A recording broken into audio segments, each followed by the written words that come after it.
Hey guys, welcome back to my channel, and today I am going to be showing you my favorite books I've read before school started, which is really going to be the books I read this summer that were my favorites. It's been a while since I have posted. As you can tell, I am back. As you can also tell, there are also plenty of new books.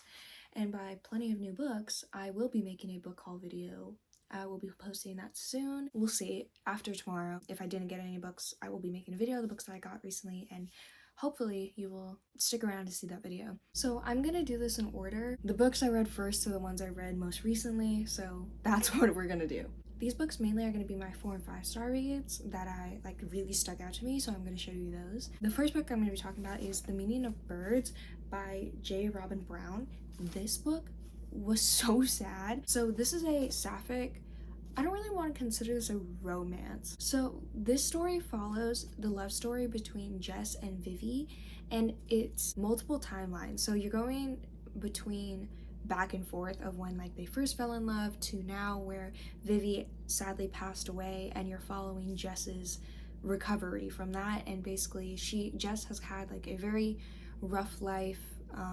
Her dad passed away, and she has anger issues, and she deals with that and everything. So you just follow her life throughout the story, and this centers around a romance, but the book itself is more about Jess's discovery within herself and being able to move on and grief and everything. So that's what this book is mainly about. So don't pick this up if you want to read about the romance and you want to feel that.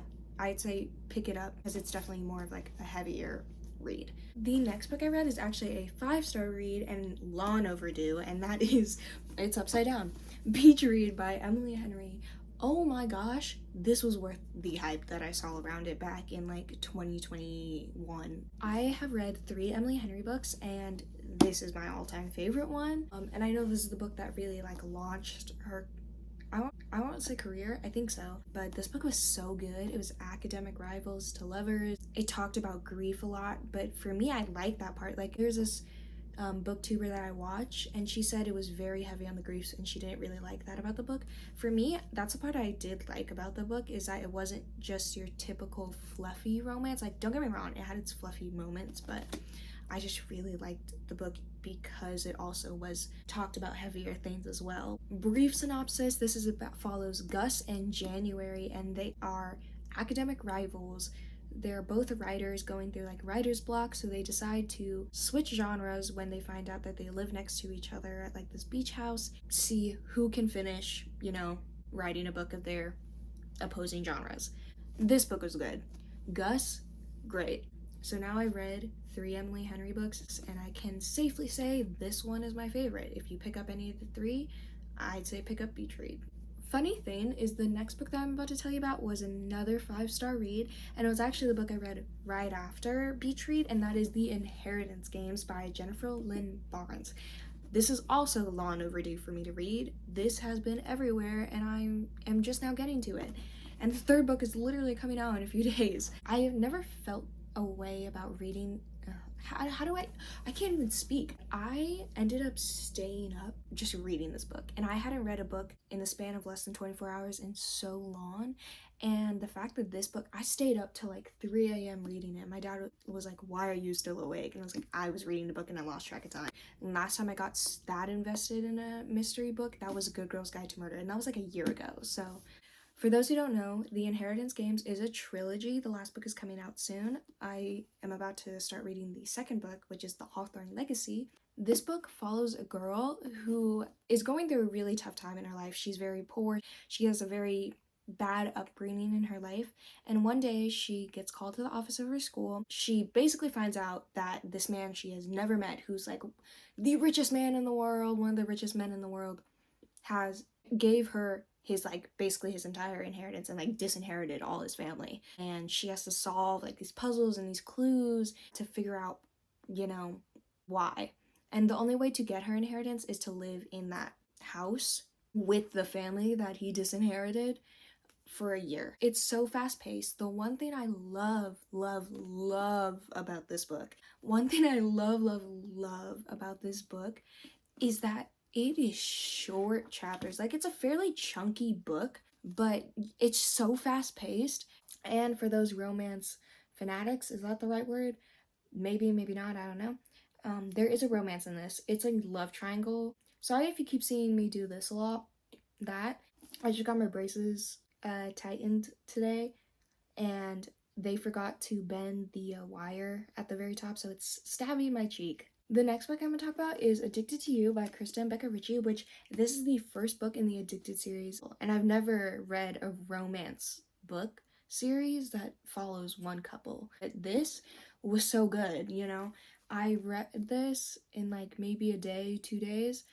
It was just so good. I gave it 5 stars. I'm definitely planning to read the entire series. I just got the second book, which is Ricochet. The Addicted series follows Lily and Lo, and the two of them have been fake dating, and they're like best friends. The two of them have been fake dating for all their family and everyone to think and believe, but really they're doing it to hide their secret addictions from their family and their friends and everything. It's the two of them. The next book is probably my favorite adult romance I've ever read, and that is The Trouble with Hating You.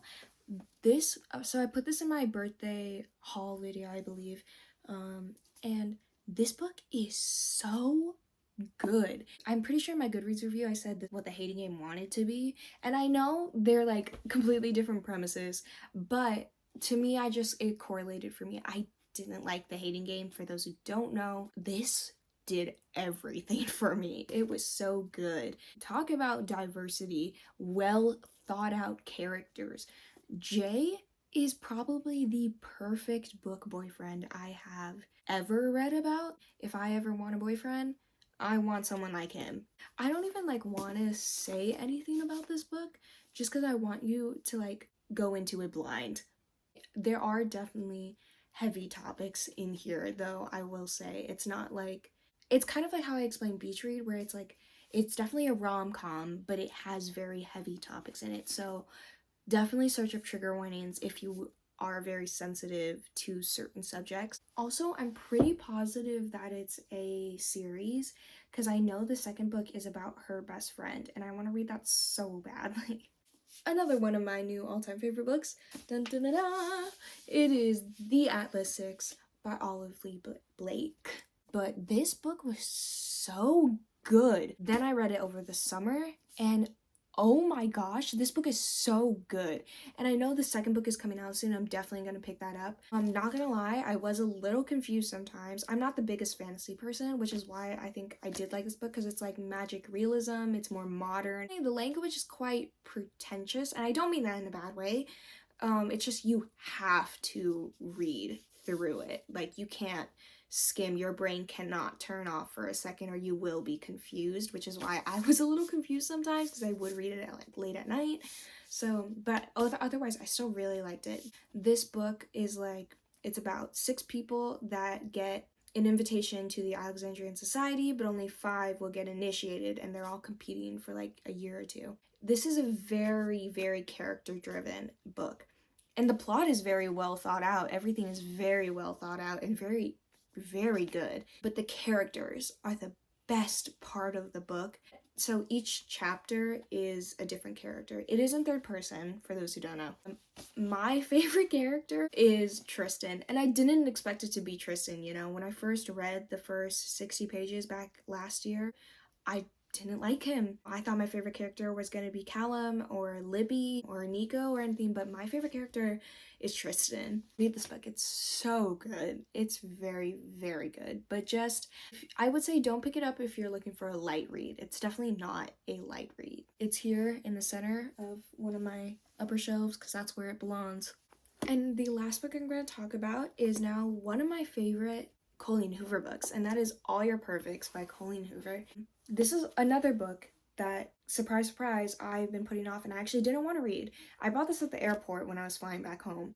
I've been putting it off because I knew the trope, which is like marriage in peril, and I wasn't really sure if I wanted to read something like that because I've never really read anything like that.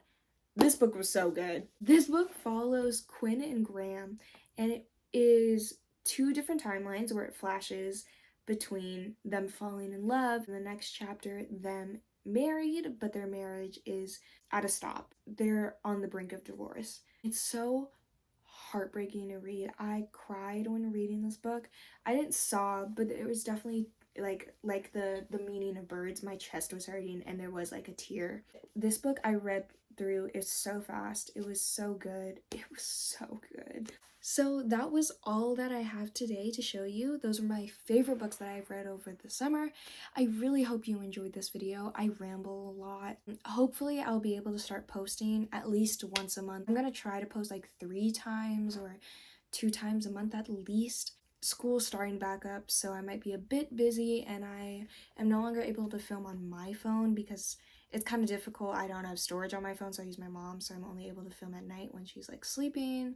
I'm gonna try to push out content as much as I can, and I'm sorry if it's not super consistent, but thank you so much for being here. I'm so glad to finally be home so I can finally post a lot more and talk more about books. If you enjoy this video, make sure to comment down below some other video ideas, or if you did like it, also hit the like button and subscribe. I will see you next time. Bye!